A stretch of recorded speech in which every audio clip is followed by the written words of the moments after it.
రాష్ట్రాల నుంచే కాకుండా దేశంలోని ఇతర ప్రాంతాల నుంచి ఇతర రాష్ట్రాల నుంచి అలాగే విదేశాల నుంచి వచ్చినటువంటి నా అభిమానులకు మనస్ఫూర్తిగా నేను స్వాగతం పలుకుతూ ప్రతి ఒక్కరికి నా హృదయపూర్వక నమస్కారాలు తెలియజేస్తున్నాను.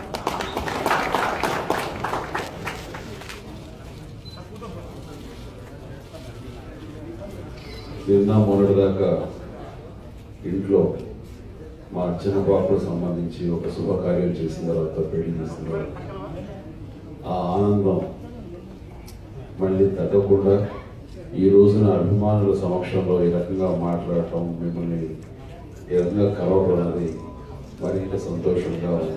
ఆ సంతోషం కొనసాగుతుంది. ఇలాంటి సందర్భంలో మామూలుగా కొన్ని సభలకు వెళ్ళినప్పుడు మనం మాట్లాడి వాళ్ళు ఆనందింపజేస్తాం, కానీ ఇక్కడ ఈ సభ ప్రత్యేకత ఏంటంటే మీరు మాట్లాడి నన్ను ఆనందింపజేస్తున్నారు. చాలా ఒక ఉద్వేగానికి లోనవుతున్న మాట వాస్తవం. ఒక్కొక్కళ్ళు మాట్లాడుతుంటే గత స్మృతుల్లోకి నన్ను తీసుకువెళ్ళి ఆ రోజుల్లో నేనేమిటి, అప్పుడు నేను ఇట్లాగా ఉన్నాను, వాళ్ళకి నాకు అనుబంధం గురించి మరీ తెలియజెప్తూ అవన్నీ నాకు గుర్తు చేస్తూ నన్ను ఒక ఉద్వేగనతకి లోనయ్యేలా చేస్తున్నారు. దానికి ప్రత్యేకించి ఈ రోజున ప్రతి ఒక్కరికి నేను ధన్యవాదాలు చెప్పుకోవాలి. అంటే మీతో ఇలా కలిసి ఈ అనుబంధం ఆప్యాయత పంచుకున్న సందర్భంలో ఒక్కోసారి అనిపిస్తుంటుంది, ఎక్కడ పుట్టాము, ఎలా పెరిగాము, ఏ రకంగా ఎదిగాము, మీ అండదండలతోటి ఒక అవినాభావ సంబంధంతో పెనవేసుకుని ఈ రోజున ఈ స్థితికి రావడానికి ఇలాంటి సంఘటనలు జరుగుతూ, ఇలాంటి ఈవెంట్స్ జరుగుతూ ఎంత అదృష్టవంతుడువా, ఎంత అదృష్టవంతుడి ఆ భగవంతుడు మనకి ఇలాంటి జన్మించినందుకు సర్వదా రుణపడి ఉంటాను. ఇలాంటి అభిమానులు ఇచ్చినందుకు నేను ఎప్పుడు కృతజ్ఞతతో ఉంటాను. ఆ భగవంతుడికి దండం పెట్టుకుంటూనే ఉంటాను. నిజంగా ఒకసారి ఆశ్చర్యం వేస్తుంటుంది, కానీ మన సంకల్ప బలం, మనం యాక్టర్ కావాలి, అభిమానుల్ని మనం సంపాదించుకోవాలి, వారి అభిమానాన్ని ఆప్యాయతని మనం ఆస్వాదించాలి అని ఎప్పుడూ అనుకున్న నాకు అంతకంతగా ఎంత సంపాదించానో తెలియదు, కానీ అభిమానులు మాత్రం అందరికంటే ఎక్కువగా నేను సంపాదించుకున్నాను. అభిమాన ధనం నాకు చాలా ఉంది అని ఇలాంటి సందర్భంలో నాకు మళ్ళీ తెలిసి వస్తుంటుంది. చాలా అదృష్టం ఉంటుంది. అంతేకాకుండా ఒక చిరంజీవితోనే కాకుండా చిరంజీవి కుటుంబ సభ్యులు ఎవరు ఎప్పుడు ముందుకు వచ్చినా సరే వారందరికీ వారి యొక్క ప్రేమ ఆప్యాయతను పంచుతూ వారిని ఆదరించి హక్కును చేర్చుకునే లాంటి ప్రేమను కనబరుస్తున్న మీ అందరికీ నేను ఎప్పుడు సర్వదా రుణపడతాను. మా కుటుంబ సభ్యులంతా ఏం చేస్తున్నా, ఏమి మాట్లాడుతున్నా, ఏమి ఆలోచిస్తున్నా సరే అభిమానులు ఎలా రియాక్ట్ అవుతారు, అభిమానులు ఎలా స్పందిస్తారు, వాళ్ళు ఎలా దీన్ని తీసుకుంటారు, ఎలా రియాక్ట్ అవుతారు అన్నది ఎప్పుడు ఆలోచిస్తూనే ఉంటారు. కాకపోతే మొన్న చరణబాబు పుట్టినరోజు సందర్భంగా మీరందరూ కూడా ఒక అత్యద్భుతమైన కార్యక్రమం, మెగా బ్లడ్ క్యాంప్ చేయటం అన్నది నిజంగా మా కుటుంబ సభ్యులందరూ కూడా ఎంతో సంతోషాన్ని గురిచేసింది. కాకపోతే ఆ క్షణంలో మిమ్మల్ని డిసప్పాయింట్ చేసిన మాట వాస్తవం. ఎందుకంటే ఇంట్లో పెద్ద ఈవెంట్, 5 రోజుల ఈవెంట్ జరుగుతూ అందులో బిజీగా ఉండబట్టి క్షణం కూడా బయటకు వచ్చే తీరిక లేకపోబట్టి ఆ రోజు 27వ తారీఖున చరణబాబు గుడికి పుట్టినరోజున మీరు చేస్తున్న కార్యక్రమంలో ముఖ్యంగా ఒక క్యాంపు 2 క్యాంప్స్ కానీ అటెండ్ అయితే బాగుంటుంది అన్నా సరే కుదరని పక్షంలో మీరు పెద్ద హృదయంతో దాన్ని అర్థం చేసుకుని ఆ రకంగా క్షమించి మీరు మీ యొక్క కార్యక్రమాన్ని కొనసాగిస్తూ ఆ రకంగా మీ ప్రేమను చూపించడం అనేది మమ్మల్ని మీ పట్ల మరింత మేము రుణపడి ఉండేలాగా చేసింది. ఆ రకంగా ప్రతి ఒక్కరికి నా హృదయపూర్వక ధన్యవాదాలు తెలియజేస్తూ, నేను కూడా అంత మంచి గిఫ్ట్ చరణబాబుకి ఇవ్వలేదేమో తన పుట్టినరోజు సందర్భంగా. అభిమానులు చేసి ఇచ్చినటువంటి అద్భుతమైన గిఫ్ట్ చరణబాబుకి ఆ రోజు మేము మా కార్యక్రమం ఉన్నామే కానీ ఆ రోజున పెళ్లి కార్యక్రమంలో మా మనసు ఎక్కడో అందరి మనసు కూడా ఇంత బాగా చేస్తున్నారే, ఎలా ఉంది స్పందన, ఏమిటి, అక్కడికి వెళ్ళలేకపోయామని మీ గురించి ఆలోచిస్తూనే ఉన్నాం అన్నమాట. వాస్తవం ఇక బ్లడ్ డొనేషన్ అన్నది ఎంత గొప్ప కార్యక్రమం అన్నది, దాని ఆలోచన దగ్గర నుంచి ఆచరణలో పెట్టి ఈ రోజున ఇంతమందికి ఆదర్శప్రాయంగా నిలిచినటువంటి ఆ బ్లడ్ డొనేషన్ స్ఫూర్తి, అది ఎంత సంతృప్తినిస్తుందంటే నాకు అంతా ఇంత కాదు. అది ఎప్పుడో ఒక 20 ఏళ్ల క్రితం ఒక పత్రికలో ఒక మారుమూల ఒక కార్నర్లో ఒక వార్త చూసి చాలా స్పందన గురయ్యాను. ఇంత పెద్ద జనారణ్యం, ఇంతమంది జనం ఉన్నటువంటి ఇలాంటి మహానగరంలో బ్లడ్ దొరకక, సమయానికి బ్లడ్ అందక ఎంతో మంది మరణిస్తున్నారు, చనిపోతున్నారు అన్న వార్త విన్నప్పుడు నాకు చాలా బాధ అనిపించింది. ఏంటిది, నాకైతే ఇంతమంది అభిమానులు ఉన్నారు, నాలాంటి వాడు పిలుపునిస్తే వాళ్ళందరూ ముందుకు వస్తారు ఖచ్చితంగా. నేను ఎందుకు ఈ విషయంలో ఇంతవరకు ఎందుకు వస్తే ఇలా ఉండిపోయాను అని అనిపించి, ఆ క్షణాన నేను ఎందుకు ఒక బ్లడ్ బ్యాంక్ పెట్టి నా అభిమానుల్ని ఈ యొక్క సమాజ కార్యక్రమం వైపు, సామాజిక కార్యక్రమం వైపు ఎందుకు వాళ్ళని నేను మరల్చకూడదు అన్న ఆలోచన వచ్చిన దగ్గర నుంచి నేను బ్లడ్ బ్యాంక్ పెట్టడం జరిగింది. దానికి కొంతమంది డిసప్పాయింట్ చేశారు. చాలా మంది బ్లడ్ ఒకసారి ఇస్తారు, రెండుసారి ఇచ్చిన తర్వాత ఇచ్చేసిన సంతృప్తితోటి మళ్ళీ బరువు, ఆ తర్వాత ఇది ఆరంభ సులభం అవుతుంది అని చెప్పేసి. కానీ నా అభిమానం మీద నాకు అపారమైన నమ్మకం, విశ్వాసం. ఖచ్చితంగా వాడు పూనుకుంటే కనుక ఆరంభ స్థూలత్వం కాదు ఇది, దాని అంతు చూస్తారు. ఇది కాస్తారు అని నాకు అనిపించి మీ మీద నమ్మకంతో ప్రారంభించింది. ఇదిగో ఈ రోజు వరకు కూడా ఇది నిరంతరంగా ఒక జీవనదిలాగా ఈ బ్లడ్ డొనేషన్ అనేది సాగుతూనే ఉన్నది. దానికి చాలా గర్వంగా ఉంటుంది.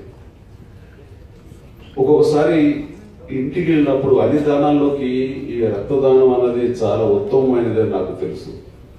ఎందుకంటే అది అనుభవపూర్వకంగా ఆ తృప్తి నేను పొందుతూ ఉంటాను.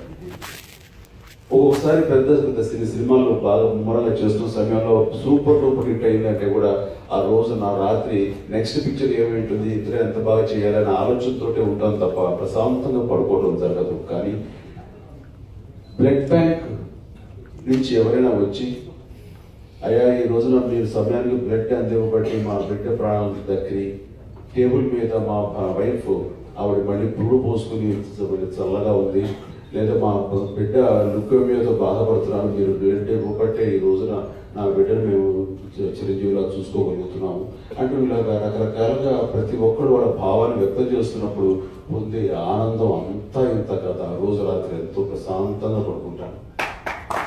అది ఇలాంటి సామాజిక సేవ ద్వారా మనకు వచ్చే తృప్తి. ఈ రోజున ఇంతమంది మీరందరూ ఈ రక్తదాన కార్యక్రమంలో పాల్పంచుకుంటూ ఇంత ముమ్మరంగా, ఇంత రికార్డు స్థాయిలో మీరందరూ దాదాపుగా 64,000 యూనిట్ల 74,000 యూనిట్లు బ్లడ్ మీరు సేకరించి ఇవ్వగలిగారంటే కనుక ఇది నిజంగా చాలా గొప్ప గ్రామం. నా యొక్క అభిమానులుగా నేను మిమ్మల్ని అందరినీ చూస్తూ గర్విస్తున్నాను.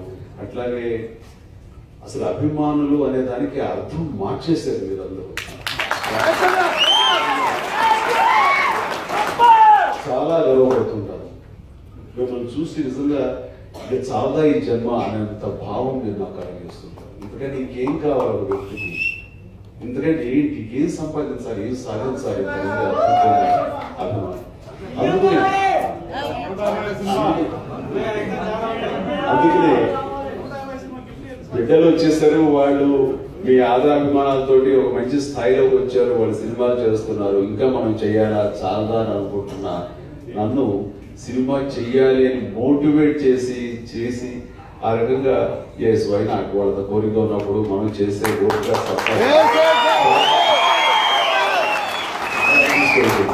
అందుకనే రాబోయే రోజుల్లో ఇంకా 1 month ఈ వినాయక డైరెక్షన్ లో చంద్రబాబు నిర్మాణ సారథ్యంలో సురేఖ నిర్మాతగా మీకోసం కత్తి లాంటి ఒక సినిమా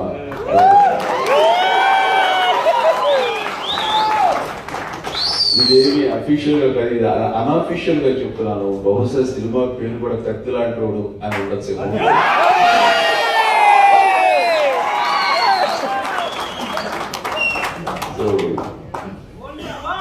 ఇక అది నెక్స్ట్ మంత్, ఈ మంత్ ఎండ్ కానీ అయితే మే మాసంలో కానీ అది ప్రారంభమయ్యే అవకాశాలు ఉన్నాయి. ఇక ప్రత్యేకించి ఈ రోజున ఇక్కడ ఈ ఫంక్షన్ పెట్టడానికి ఏంటంటే మొన్న మాకు చాలా అసంతృప్తి ఉంది. ఎక్కడ మనం వెళ్ళలేకపోయాం. ఏ బ్లడ్ క్యాంప్ అట్లీస్ట్ 1-2 చోట్ల మాత్రం వెళ్ళినా సరే చాలు, మిగతా అందరూ సంతృప్తి ఉంటారు. ఎక్కడికి వెళ్ళలేని పరిస్థితిలో ఉన్నాము. అయితే దీన్ని పెద్ద మనసుతో అర్థం చేసుకుని ఇంట్లో పెద్ద కార్యక్రమం జరుగుతుంది కాబట్టి రాలేని పరిస్థితిలో ఉన్నానని ప్రతి ఒక్కరికి అర్థమైంది. కాబట్టి ఇప్పుడు మనం అందరినీ కలలేకపోయినా, అన్ని వేల మందిని కలలేకపోయినా, అందరూ ఇంపార్టెంట్ గా ఉండి నన్ను వెన్నట్టు నడుస్తున్న ఈ సైనికుల్ని పిలుద్దాము, ఈ నాయకుల్ని పిలిచి వాళ్ళతోటి కొంత సమయం మనం గడిపి ఆ రకంగా వారికి ఆతిథ్యం ఇచ్చి కృతజ్ఞతలు తెలియజెప్పుకుంటూ చేయాలని చెప్పేసి మేమందరం నిర్ణయించుకుని ఈ రోజున ఇక్కడ పెట్టాం. అది ఎక్కడైనా సరే అంత అందంగా ఉండదు. మనకు అందుబాటులో అందరికీ ఆనందంగా ఉండేలాగా మంచి ఆతిథ్యం మీరు స్వీకరించేలాగా ఉండాలంటే కనుక ఇక్కడ ఈ హోటల్ బాగుంటుందని చరణబాబు నిర్ణయించుకున్న తర్వాత నీ ఇష్టం, నీవు ఎలాగా నీ అభిమానాన్ని, నీ కృతజ్ఞత తెలియజేస్తూ చెప్పు. ఏ రోజు రమ్మంటే ఆ రోజున వస్తాను. నాకు ఎప్పుడు అభిమానులు కలవాలన్నా సరే నాకు అత్యంత ఆనందంగా ఉంటుంది. నాకు పెళ్లి పనులు చాలా బిజీగా ఉంటారు, కలుస్తుంటావేమో, వస్తావు రావాలంటే ఖచ్చితంగా వస్తాను. వాళ్ళని కలిస్తే నాకు ఎనర్జీ.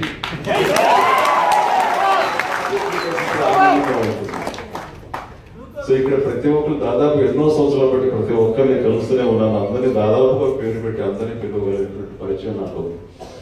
సో ఇలాంటి నా తమ్ముడని, నా బ్లడ్ బ్రదర్స్ మళ్ళీ మళ్ళీ కలవాలంటే ఇప్పుడు నేను సంతోషంగా.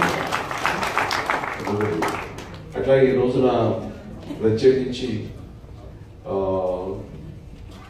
ఇది ఇది బ్లడ్ సంబంధించిన ఈ కార్యక్రమం ఎప్పుడు నిరాటంకంగా, నిరంతరంగా ఒక సజావుగా సాగిపోతూనే ఉంది. కానీ దీన్ని మరింత పై లెవెల్కి తీసుకెళ్ళాలి, మరొక అత్యున్నత లెవెల్కి తీసుకెళ్ళాలి. కాబట్టి దానికి సంబంధించినటువంటి కార్యక్రమాలు ఏంటి, ప్రత్యేకించి ఏం చేయబోతున్నాం అనేది చరణబాబు అంతకుముందు ఎవరు మీకు ఎక్స్ప్లెయిన్ చేసుకుంటుంటారు, ఎవరు టెక్నీషియన్స్. అలా కాకుండా చరణబాబు కూడా తన మాటలో తను తెలియజెప్తారు. అండ్ చాలా సంతోషం ఉంది. అంటే ఇలా సంభాషిస్తూ పోతే ఎంతసేపులో మాట్లాడగలం మీతో.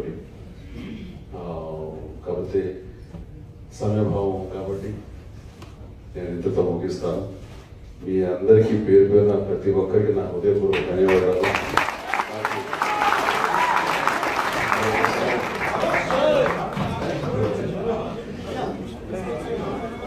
So thank you so much. So ఇలాంటి కలయిక, ఇలాంటి మీటింగ్స్ మనకి భవిష్యత్తులో మరెన్నో జరుగుతూ ఉండాలని, ఏ రకంగా మీరు మోటివేట్ అయ్యి ఈ యొక్క రక్తదాన కార్యక్రమాన్ని మీ సొంతం చేసుకుని, రక్తదానం అనేది ఆ ఆశయం మీ సొంతం చేసుకుని ఏ రకంగా మీరు ముందుకు తీసుకెళ్తున్నారో అదే స్థాయిలో, అదే విధంగా దీన్ని మరింత నమ్మకంగా, మరింత ముందుకు మీరు తీసుకెళ్ళాలని మనస్ఫూర్తిగా ఆశిస్తూ మనస్ఫూర్తిగా. Thank you very much. ధన్యవాదాలు. కలూరి సింతామణి నా పేరంటే తెలియనోళ్ళు లేరే జాని, వయసు లెక్క సీక్రెటు గాని నన్నడగ మాక అంటాంది జారేవుని.